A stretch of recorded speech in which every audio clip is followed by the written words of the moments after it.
In this video, we're going to be unboxing the N37 from Meshnology. This is their newest release. This company makes some of the most affordable and best kits for Meshtastic gadgets and projects. I'm going to try something a little bit different in this video. So instead of me just playing music and watching me unbox this thing, I'm going to have an AI read off a whole bunch of information about this product. I'm doing this because I want to see how people react to this. So I mean, the music's nice and everything, but I think maybe it's a little bit too much of a filler. I think maybe putting some more information inside of the unboxing is more beneficial to you.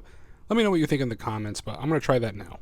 The N37 Wio Tracker L1 is a versatile LoRa plus GPS development board preloaded with Meshtastic firmware, making it plug-and-play for peer-to-peer mesh networking without complicated setup. It features a high-visibility 1.3-inch OLED, 128x64px display for real-time status, messages, and diagnostics, while offering triple power input options via USB-C, a solar port, or a Li-ion battery, ideal for off-grid, outdoor, or mobile deployment. Wireless connectivity comes through a LoRa radio, Wio SX 1262, 862 to 930 MHz, along with Bluetooth 5.0, and GPS functionality is delivered by the L76K module, supporting GPS, Beidou, GLONASS, QZSS.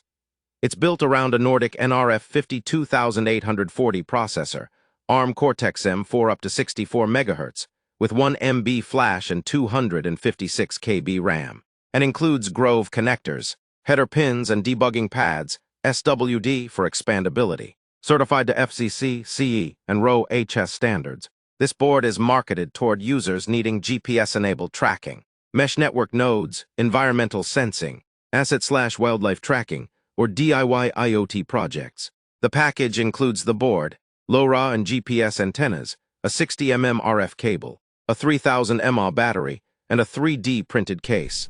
So I'm not going to put this thing together in this video. I ended up doing this during a live stream, so if you're really curious on how to build this thing, go ahead and watch the live stream. You can watch me struggle with it live. There's no instructions, but I had a couple brain cells and a dream, and I was able to build it in front of an audience. Now, I'm recording the voiceover to this way later on, maybe a week after I had this thing unboxed, but I can tell you now that this is my new daily carry. I used to use the N32, which is just a Heltec V3 with a battery, but this gives you the added bonus of GPS for a little bit more money, and this, just the way it's sized and the way it feels really solid, and it looks so robust. And I can tell you, I dropped this thing a couple times by accident, and it's still holding up pretty good. And this, again, is my daily carry. Now, I have two of these guys right now, but I take one of these all the time with me. Now, I haven't touched the solar part of it yet. I will get a solar panel for this thing eventually. Maybe Meshnology, if you're watching this video, if you could send me a couple of those solar panels so I can experiment with this, because to me the solar technology is very big, especially for blackout preparedness. If I was able to add the solar panel onto this, I would probably prefer this over the beacon from Spec 5, and that one's double the price of this. So just something to consider. Again, this is DIY, so you're building this stuff yourself, but it's not really that hard. Now, if you want the product information, I'll put it in the description, as well as the live stream of me putting this together. Thank you, Meshnology, for sending this out to me. You're becoming one of my favorite companies at this point. Also, everyone do me a favor and remember that safety is an illusion.